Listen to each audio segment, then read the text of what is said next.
Hi guys, it's Annie Berryhill, and I wanted to talk to you about something a little different today. I just got done watching the documentary film Fat, Sick, and Nearly Dead, and I'm not sure if you've seen it, but it's an excellent movie. And not necessarily because I agree with how he accomplished what he did, but the basic story is there was this guy from Australia, and his name's Joe, and he lived an excessive lifestyle. He was a pretty successful guy, and he ate whatever he wanted. He, drank like a fish, partied, just led a pretty sedentary life. And he realized that, oh, and he had a really bad skin condition. That was the other thing. And it was just like hives. It was like chronic hives. So it was an autoimmune condition. And it was terrible. And it was ruining his life. So he decided what he was going to do was take 60 days and be in the U.S. and film a documentary about his journey with just doing juice fast. The only nutrients he was getting was from fasting, no solid food. And it was fruits, vegetables, nuts, and seeds, but it was really primarily fruits and vegetables.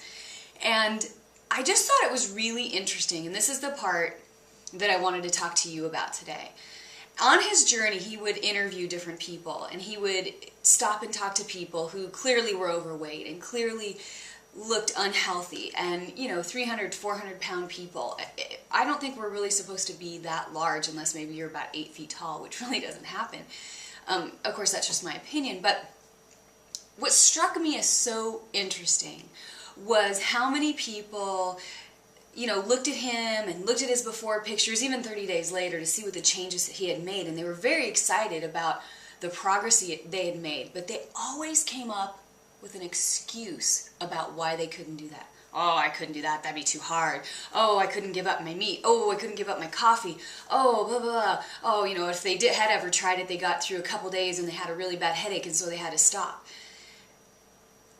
Do you see the parallel with this at all with someone who's a drug addict? Someone who says, I feel too bad when I stop. I got to keep drinking. I got to just keep powering because I feel too bad. Or someone who's doing heroin and they just don't want to feel at all. And there's such a correlation between people's addiction to food and people's addiction to drugs and alcohol and all of these other things that exist in our culture that are really just poison to our systems. The scary thing is that you and I, most of us can identify that too much alcohol consumption or smoking, whether it's, cigarettes or pot or whatever, or heroin or crack or, all those things, we can identify easily that those are bad for us. And many times people choose to do them anyway. I'm not here to judge. I'm saying they just choose to do them anyway. But the scary thing about food is that our society has been lulled into this idea that our diet is good if we have 3 meals a day. And they can be 3 meals of Burger King, McDonald's, and Kentucky Fried Chicken. And that's where we're getting our food. And there's no real food in those choices at all. We have gotten so away from eating real food that our bodies crave, that make our bodies healthier, that make our bodies stronger, all the things that we complain about. Recently I did a little survey and I talked to some different people about things, and people are struggling with lack of energy. They have headaches. They're tired in the morning. They can't get through the day without a coffee. They don't fit in their clothes. They feel slow. They feel old. They feel disgusting, and they're having health symptoms. In the movie, it was interesting. There was an Australian doctor who talked about that 70% of the diseases that affect human beings come as a result of our own choices. 70%. Okay? So when I talk to clients, and I'm talking to you right now about making these small changes over time, it's not because I want to boss you around, because I think I'm a know-it-all. It's because you're slowly killing yourself. And now don't give me the attitude like some of these people did in the movie about, well, when it's time for God to take me, it's time for God to take me. You know what? What if God does not decide to take you until you're 95 and you feel like crap now and you keep up your bad habits but you live that long? And you're 45 years old right now and you have 50 more years in your just horrid health body. You would want to die. So what I'm just asking you today is to look at this from a different perspective.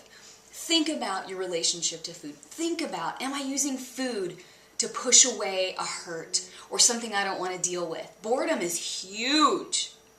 People discount that a lot. When people are bored, they tend to eat, to just have something to do. well, that's an addiction in itself. What else could you be doing? Or at least if you're eating when you're bored, why are you making such bad choices that are just going to lead you further down the road of destruction? So I just really want you to just take a close look at yourself. Examine your own heart, examine your own head, and think about why it is you're making the choices you make. Is it lack of knowledge? Then get knowledge. There is so much information out there. Fat, Sick, and Nearly Dead is a great documentary. If you have Netflix for $8 a month, go watch that. That's what I did. There's Forks Over Knives. That's another great one. You will just be shocked at what you don't know about how our bodies are supposed to function. And then when you do, it's going to be much harder to make these choices. And we're being tricked. It's not necessarily all our fault, but once you know, it is your fault. It's my fault. It's all of our fault for not standing up and just saying, no, I know I need to eat healthy. For me. But we've felt bad for so long because we've become dependent on processed food. Quick, quick, quick. Life is busy. I got to pursue money. I got to pursue career. I got to get my kids to the baseball game. Right? And so we pop, that crappy food in our mouths, and now we're raising our kids to be the same way. And it's not going to end well. I can tell you that much. 70% of disease is stuff that we did. Smoking, drinking, drugs, processed foods. So I know this is heavy. I know this is like I'm totally in your face, and you know what I am. But I'm in your face because I love you. I want you to live a long life, a healthy life, a happy life, doing everything that you can do in your body. If it means taking out soda.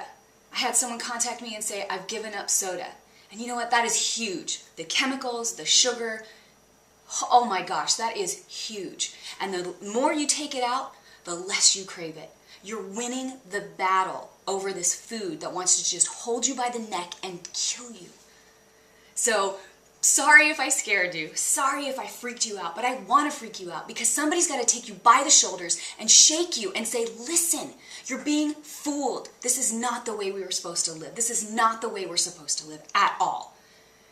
I am Annie Berryhill, and I am passionate about healing people with food, healing people with movement, helping people to heal their bodies from the inside out so you can go forward in your life and do everything that you were created to do in the time that you have on this planet.